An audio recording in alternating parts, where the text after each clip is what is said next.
बिस्मिल्लाहिर्रहमानिर्रहीम। अस्सलाम वालेकुम दोस्तों, आवां उस्ताद अब्दुल गफ़ार। तहां ॾिसी रहा मुझो यूट्यूब चैनल। दोस्तों एक नए वीडियो से अगर तहां जी ख़िदमत में। दोस्तों अज सबक 15 दर्जे टे मां जंहिंजो उनवान आहे ॾियारी। पहिरें इन सबक जूं लफ़्ज़ मञाऊं, पोइ सवाल जवाब, उन खां बाद में ॿियूं जेके एक्सरसाइज़ूं आहिनि उन्हनि खे हल कंदासीं। तव्हां दोस्तनि खे गुज़ारिश आहे जेकॾहिं चैनल ते नवां आहियो, चैनल के सब्सक्राइब, वीडियो के लाइक शेयर ऐं पंहिंजे क़ीमती राय खां ज़रूरु आगाह कंदा। हलूं था सबक जे लफ़्ज़ माना ऐं सवाल जवाबनि जे तरफ़। जी दोस्तों, हाणे लफ़्ज़नि जूं मानाऊं लिखंदासीं। लफ़्ज़ ॾियारी माना हिंदुनि जी ॾींहंनि वारी ईद। लफ़्ज़ संबत माना तैयारी। लफ़्ज़ श्री माना जनाब। लफ़्ज़ चिणगाई तीलियूं माना फटाकनि जो हिकु क़िस्म। लफ़्ज़ पोची माना फ़र्श के साफ़ करण वारो आलो कपिड़ो। पोइ लफ़्ज़ आहे सिंगारिया माना सजाया। लफ़्ज़ सोभ माना कामयाबी। लफ़्ज़ ॾिण माना ॾींहुं। लफ़्ज़ खीर खंड माना मिली जुली रहण। जी दोस्तों, हाणे मश्क हल कंदासीं। मश्क अलिफ़ हेठि ॾिनल सवालनि जा जवाब ॾियो। नंबर पहिरियों सवाल, ॾियारी छो मल्हाई वेंदी आहे? जवाब, श्री रामचंद्र पंहिंजे मुख़ालिफ़ रावण खे हाराए सोभ हासिल करे पंहिंजी घरवारी सीता सां गॾिजी पंहिंजे मुल्क ॾांहुं मोटियो हो। ॾियारी उन्हीअ ॾींहं जे यादि में मल्हाई वेंदी आहे। नंबर ॿियो सवाल, ॾियारीअ जे ॾींहुं छा कबो आहे?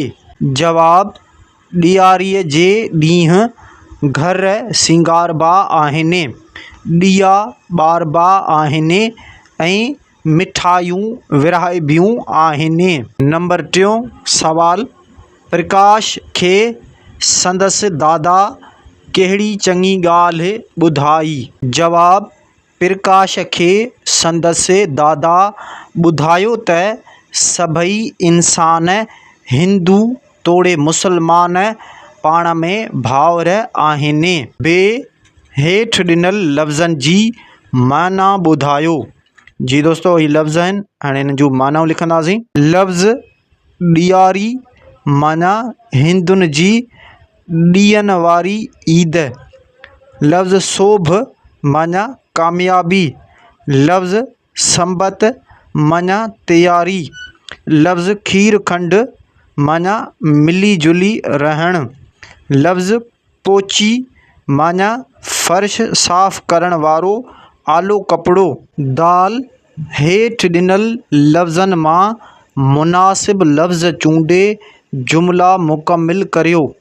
जी दोस्तों, ही लफ़्ज़ आहिनि हूंदो, आहे, हो। ही जुमिला आहिनि। हाणे जुमिला मुकमिल कंदासीं। जुमिलो पहिरियों, अॼु ईद जो ॾींहुं आहे। जुमिलो ॿियो, काल्ह सूमर जो ॾींहुं हो। जुमिलो टियों, सुभाणे अंगारे जो ॾींहुं हूंदो।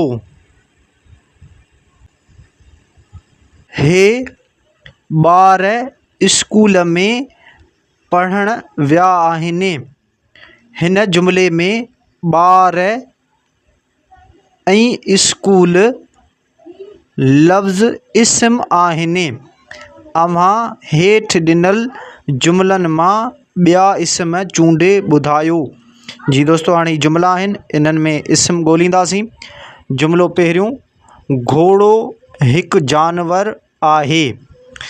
घोड़ो ऐं जानवर हिन जुमिले में इस्म आहिनि।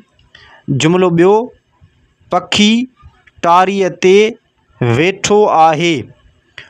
पखी ऐं टारीअ ही ॿई इस्म आहिनि। जुमिलो टियों, जानिब मुंहिंजो दोस्त आहे।